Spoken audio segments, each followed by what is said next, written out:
আসসালামু আলাইকুম, hello viewers, কেমন আছেন সবাই? আশা করছি ভালো আছেন। আমি আল্লাহর রহমতে ভালো আছি।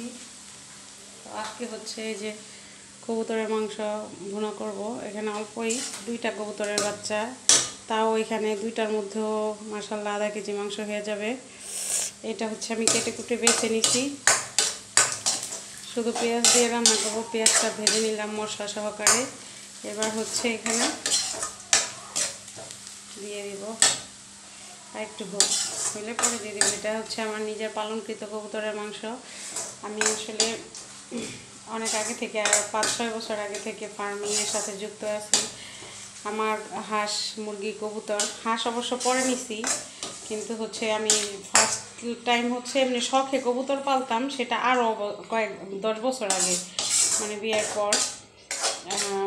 তো ওই কবুতর একটা ভাইরাসজনিত কারণে সমস্যা হওয়াতে আমি মাঝখানে অনেক বছর অফ ছিলাম। তারপরে হচ্ছে যে ইয়াতে ছাদের উপরে কিছু মুরগি নিয়েছিলাম শখ করেই। জানতাম না মুরগি কীভাবে পালে বা কী খাবার খায় এই সেই। তো যাদের কাছ থেকে কিনছিলাম তাদের কাছ থেকে জিজ্ঞেস করতে করতে মুরগিগুলো লালন পালন করছি, বড় হয়েছে, পরে ডিম দিচ্ছে। সেখান থেকে দেখলাম যে আমার ভালোই ডিম আসতে, ডিমের উৎপাদন ভালো ছিল। এই কারণে হচ্ছে আমি করতাম, কিছু ডিম নিজেরা খাওয়ার পরেও সেল করতে পারতাম। তো অল্প অল্প করে আমার খামারটা ভালোই বড় সড়ো হয়েছিল। মোটামুটি 5-6 বছর আমি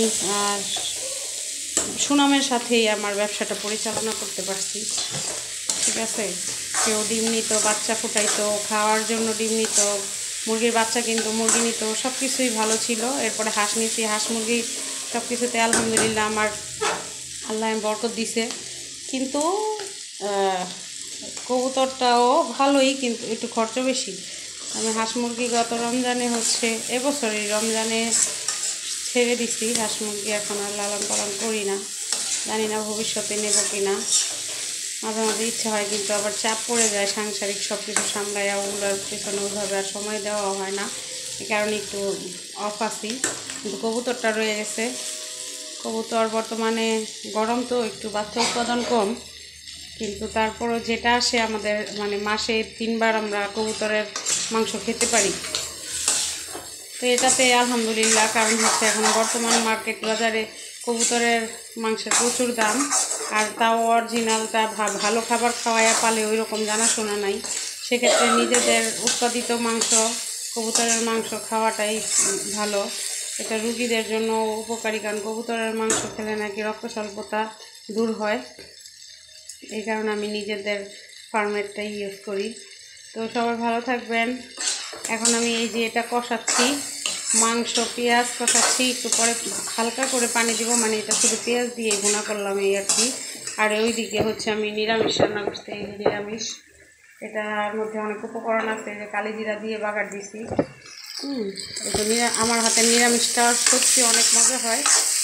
আমি মাংস তরকারি চেয়ে নিরামিষ, শুটকি এই ধরনের তরকারি ভালো রান্না করতে পারি, শুধু পারি না রুটি বানাইতে।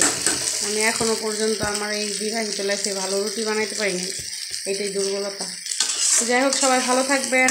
নেক্সটে আবার কোনো নতুন রান্না নিয়ে হাজির হব আপনাদের সামনে। সে পর্যন্ত ভালো থাকবেন। আল্লাহ হাফেজ।